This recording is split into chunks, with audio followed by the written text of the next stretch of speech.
Vamos em frente, porque tem os blogueirinhos petistas de volta. Eu apontei ao longo da campanha que eles iam voltar, começou o governo, apontei que eles voltaram, eu apontei lá atrás, nos governos Lula, Dilma Rousseff, Graeb também, a gente foi atacado, os veículos em que a gente trabalhava foram atacados, e tem um monte de gente da nova geração aí, né, que só pegou, sei lá, o último ano do governo Bolsonaro e tal, e acha que a gente não aponta. Pessoal, faz uma pesquisazinha no Google, coloca lá na rede social, no Twitter, que agora se chama X, bota lá a minha arroba e bota Mave, com M grande, A grande, V grande, faz esse exercício, ou Mavs, M-A-V grande e aquele Szinho coladinho, vai aparecer um monte de comentários, um monte. Então, assim, tem muito tempo que a gente vigia o poder em relação à sua máquina de propaganda. E integrantes da SECOM e equipes do PT, como o chamado Gabinete da Ousadia, que segue os moldes dos Maves e do Gabinete de Ódio Bolsonaro, que na verdade seguiu esse molde petista, né? Vamos deixar claro. Tem realizado reuniões diárias para pautar canais e perfis alinhados ao partido de Lula, segundo o Estadão. A reportagem acrescenta que influenciadores digitais são eventualmente chamados para briefings sobre os temas de interesse do Palácio do Planalto. As reuniões que acontecem virtualmente têm a presença de assessores da SECOM, comandada até maio por Paulo Pimenta e agora chefiada por Laércio Portela, do PT Nacional e dos gabinetes das lideranças do partido na Câmara e no Senado, de acordo com o jornal. Em dezembro de 2023, o deputado e secretário nacional de comunicação do PT, Gilmar Tato, falou sobre as reuniões diárias realizadas entre a SECOM e comunicadores do partido para pautar as redes que o PT alcança, como sindicatos, movimentos sociais, prefeitos, vereadores e deputados estaduais, em reunião interna. Tato disse a seus correligionários que o trabalho de comunicação para fazer disputa política com nossos adversários é baseado em metodologia, ciência e expertise. Vai. Isso aí são aquelas postagens que você vê na sua timeline de gente fazendo propaganda do governo, querendo like de quem não gosta do outro lado, da direita, da extrema-direita, do bolsonarismo. Então, o sujeito está lá exaltando, bajulando o Lula. Tem um monte aí que já teve microfone, ou ainda tem, em determinadas emissoras de rádio e TV, ou são empresários aí do ramo do entretenimento que resolveram ser influencers políticos, e eles fazem tudo aquilo que é pautado pela SECOM. É ridículo, assim, para a gente que é profissional, ver há décadas esse processo, a gente identifica muito rapidamente. E agora você tem ali os bastidores desse processo, né? Aquela pauta que vem de cima.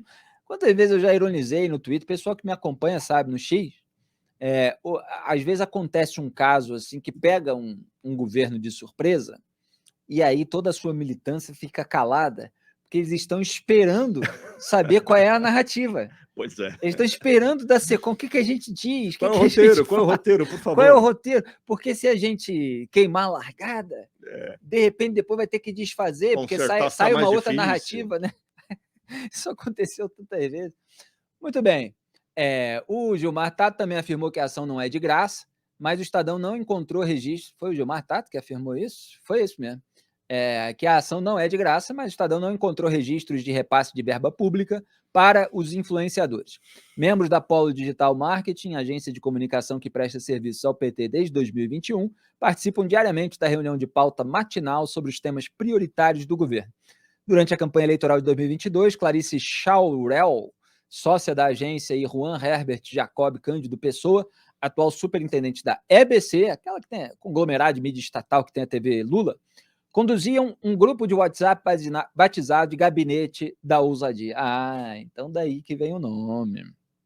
Pois é, os bolsonaristas tinham um grupo de WhatsApp que tinha o nome de Milícia Digital, e, em ironia, uma reportagem anterior que foi feita pelo Estadão também, acho que foi a matéria do José Fux a respeito, enfim, e aquilo acabou vindo à tona, né, com todos aqueles pensamentos que eles tinham sobre as áreas, sobre os setores do governo, sobre o que fazer nas redes sociais, e eles são muito ressentidos em relação a isso. Com pelo menos 19 funcionários, essa agência mantém um contrato de prestação de serviços com o PT de R$ 117.700 por mês. Então, essa parte é importante aqui. Com pelo menos 19 funcionários, A agência mantém um contrato de prestação de serviços com o PT de R$ 117.700 por mês. Essa é a agência da qual é sócia a tal da Clarice Chaurel, né? Então, Greg, tem muita coisa para escarafunchar por aí, né? Se não achou o dinheiro público ainda, tem que procurar melhor. Bom, Muitas vezes ele aparece, mas existem outros mecanismos também aí para funcionar essa máquina. O dinheiro do partido, em tese, é dinheiro público, né, Claro. Felipe? Tudo bem, o PT até que tem uma máquina de arrecadação de doações de filiados e tudo mais, não sei em que pé que anda essa máquina hoje em dia, se eles ainda conseguem levantar bastante dinheiro, mas a fonte básica de qualquer partido brasileiro é a grana do fundo partidário. Então, tudo que sai do caixa do PT saiu antes dos nossos impostos. Os impostos saíram do nosso bolso, né? É isso. Aparentemente não tem... Quer dizer, aparentemente não. Até onde se sabe, não se identificou nada que possa configurar uma ilegalidade, um desvio de dinheiro público. O que tem é essa organização de grandes esquemas de comunicação que não são transparentes para quem recebe as coisas, quer do lado do bolsonarismo, quer do lado do petismo, de qualquer origem, na verdade, hoje em dia, quando se fala de política quase. Né? Esse é um ponto importante porque é um ponto moral e é um ponto de orientação do público em relação ao debate público.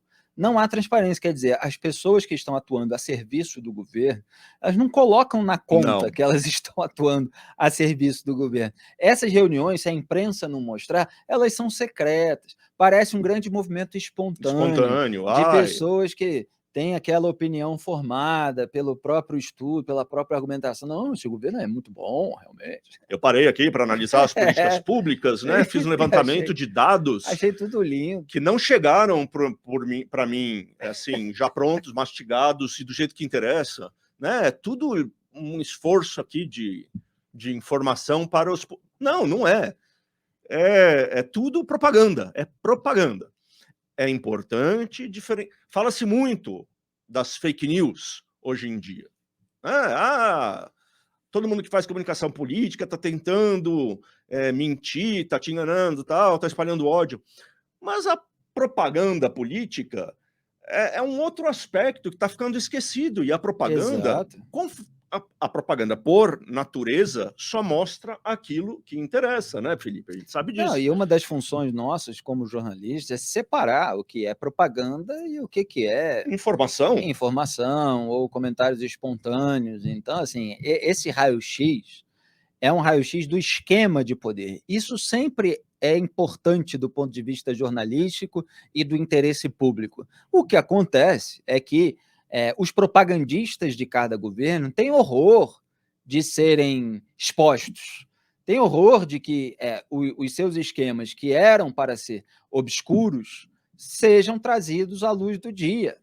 Eles gostariam de poder continuar manipulando o debate público sem que as pessoas saibam que eles estão associados para servir a um determinado grupo político, a um determinado governo.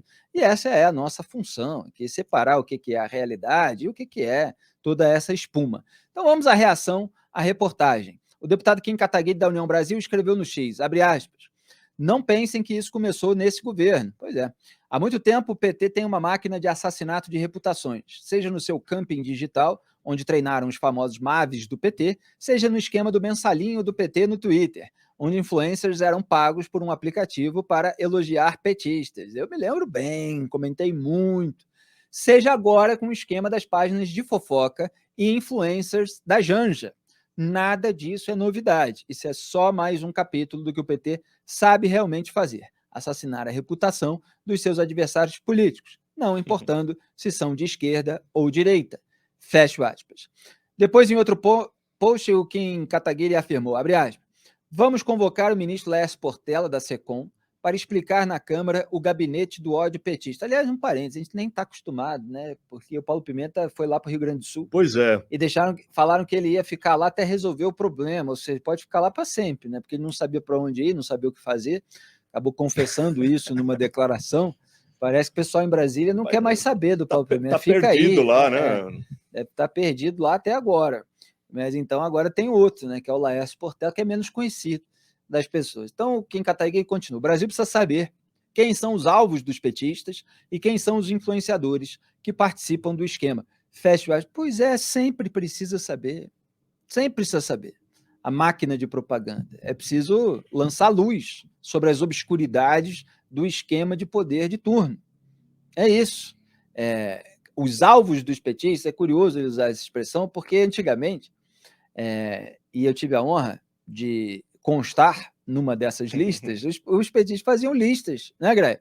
Listas dos jornalistas, comunicadores, humoristas, autores, que, na visão deles, eram os inimigos da pátria, que precisavam ser combatidos. E aquele era o dog whistle, né, o apito de cachorro, né, como se fala na expressão inglesa, né, usada muito no debate político americano, nos Estados Unidos, porque você coloca ali os nomes para avisar a militância de que, olha, nas redes sociais entra lá e ataca esse pessoal, entra lá nos portais, na seção de comentários. Antigamente era muito, né? Hoje em dia a rede social já fez a seção de comentários ter um espaço próprio, né? Cada um tem o seu e tenta ali fazer a sua participação. Então, eles fazem isso de listar os alvos há muito tempo. Pegou mal naquela época, talvez agora estejam fazendo de uma maneira mais privada. Em nota, escondida, né? É melhor a palavra, porque tudo é público aí. Esfera pública, né? Isso que eu estou dizendo. E em nota, diga. Só uma observação, né? Essa ideia é importante, né? Estruturar essas redes de influenciadores, de comunicadores, como você quiser chamar, é o mais difícil. E é o fundamental, porque daí, se você, no momento, está falando bem do governo, é muito fácil, depois que ela está estruturada, virar a chavinha e pôr essa rede para falar mal dos desafetos, dos inimigos, dos adversários. É muito fácil você virar a chavinha e usar essa rede que, num certo momento, serve ao interesse do governo para que ele passe a servir ao interesse eleitoral. Então, assim, é importante saber. Porque, repito, o difícil é estruturar, o difícil é pôr de pé. E ter uma estrutura de governo na mão, né? Com gente, com informação organizada. É uma mão na roda para você criar essas redes de influência nas redes sociais. Né? Com gente lotada em um monte de gabinete, ganhando salário de assessor parlamentar. Então, você tem muitas maneiras de formar aí um batalhão para a propaganda digital. E em nota, a SECOM de Lula negou promover reuniões com uma versão petista do gabinete do ódio. É a versão lulista mesmo, do gabinete que eles inventaram.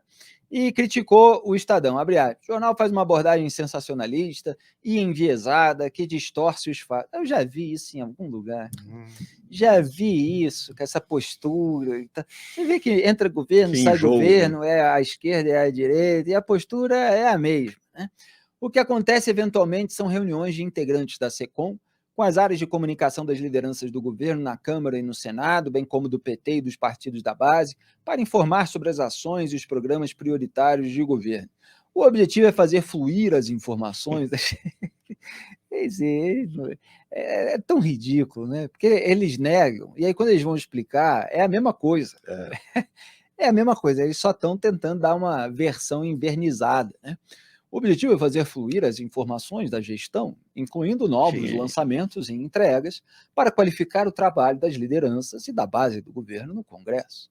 Não há a participação de influenciadores nessas reuniões com a SECOM, muito menos a discussão sobre ataques a críticos e desqualificação da imprensa.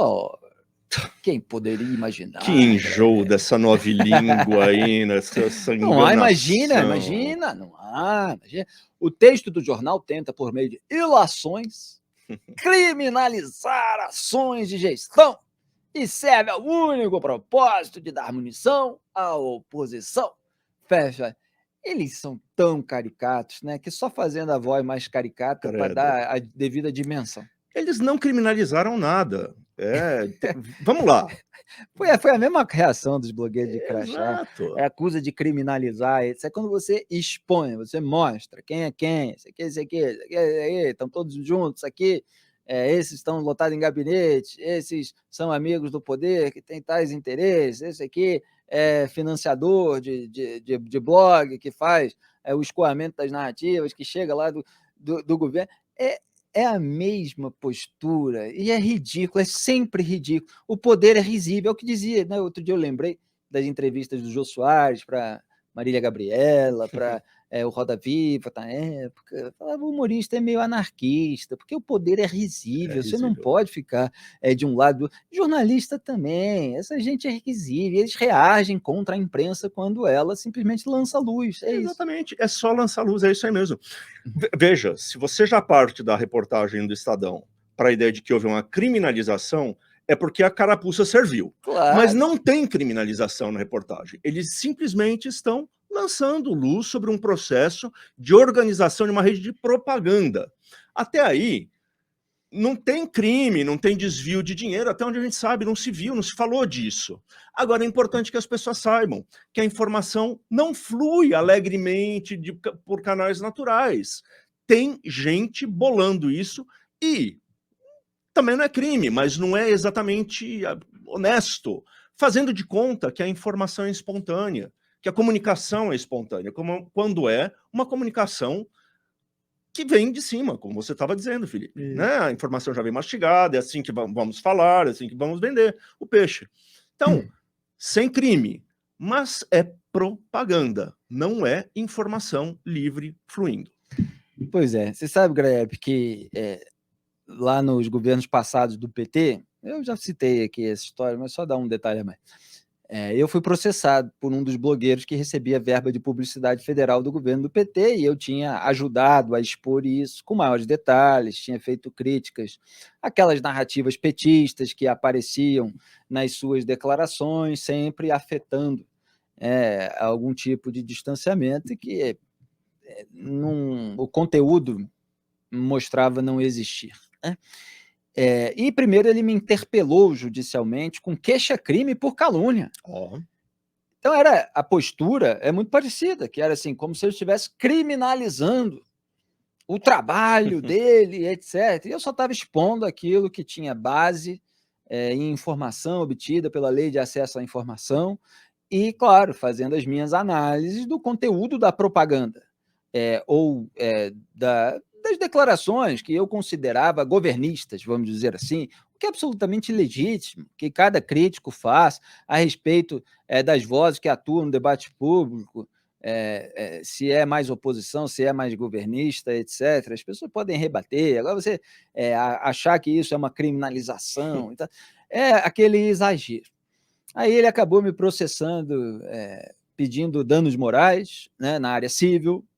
Como eu respondi à interpelação e percebeu que não tinha muita margem para calúnia, foi por um outro caminho, perdeu na primeira instância, apelou à segunda instância e perdeu por unanimidade na segunda instância. Então, assim, eu sei muito bem o que é ser acusado de criminalizar pessoas que têm algum tipo de ligação com o poder. Era um ex-assessor do Lula, cujo blog recebia verba de publicidade federal durante o governo do PT, e que me processou e acabou perdendo. E aí, durante o governo Bolsonaro, como eu fiz a matéria de blogueiro de crachá, que foi uma matéria de capa da Cruzoé, que vigia a máquina de propaganda de todos os governos, um monte deles me processou em diversos juízos, vários lugares, etc. E eles perderam todos os processos. E as alegações eram basicamente as mesmas. Eu tinha casos ali de acusar, de criminalizar, etc. A pessoa se sente criminalizada quando você descreve aquilo que fala. É aquela frase do Barroso, né, que ele falou na abertura da Brasil Conf. No Brasil, a pessoa se ofende por aquilo que ela faz. Né? Você mostra, esse sujeito faz isso, aí ele está lá, as evidências, o conjunto de evidências, etc. O sujeito entra na justiça para acusar você e tal, e aí o juiz, em vários casos, era engraçado ler as decisões. O juiz fala assim, olha, o autor da queixa e tal, ele não apresentou nada que refute a veracidade daquilo que está sendo dito, né? Está tudo aqui comprovado, enfim, não tem nenhum elemento, não trouxe aos autos nenhuma prova de que... Então, assim, é sempre a mesma coisa. A gente vai continuar fazendo jornalismo e esses propagandistas ou pessoas ligadas a um grupo, a outro, eles vão continuar resmungando. Eles vão continuar acusando criminalização. Acostume, porque às vezes tem gente nova no debate público que se impressiona. Vê o pessoal resmungando e tá, ai, não, mas será?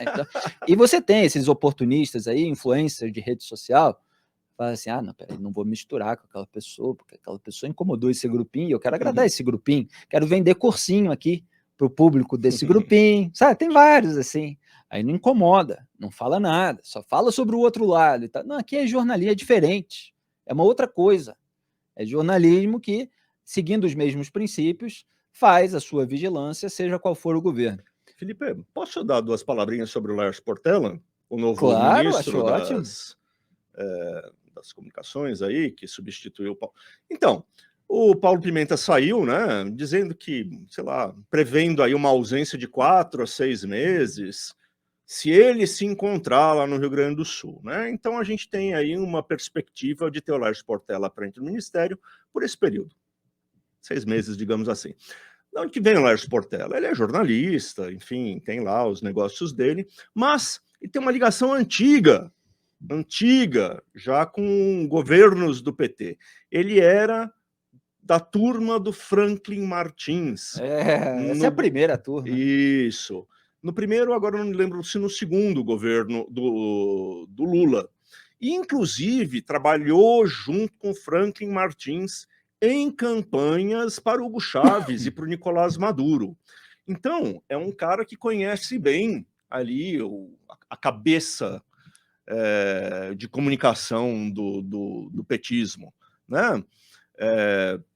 Não só por ter trabalhado no governo, mas por ter se aproveitado do agenciamento que o Lula fez do Franklin Martins e do time que o Franklin Martins montou para ir trabalhar na Venezuela. Então, não há, até onde eu sei, nenhuma espécie de acusação contra o Laércio Portela, ao contrário do que aconteceu com o Franklin Martins, que foi acusado, né, pelo...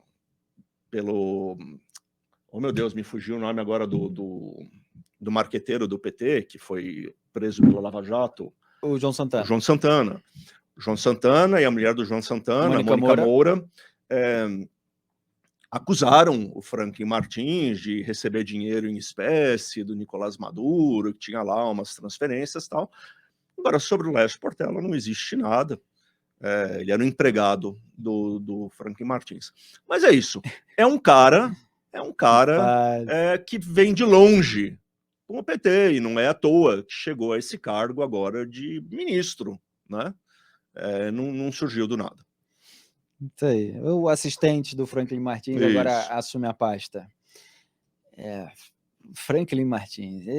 É aqui que tem uma conversa sobre o que acontecia na ditadura militar, que ele dá umas gargalhadas, né? Um dia eu vou contar essa história. Eu tenho um artigo inédito que eu estou aguardando para publicar em livro, mas que passa um pouquinho por aí. Essa turma aí tem bastante história.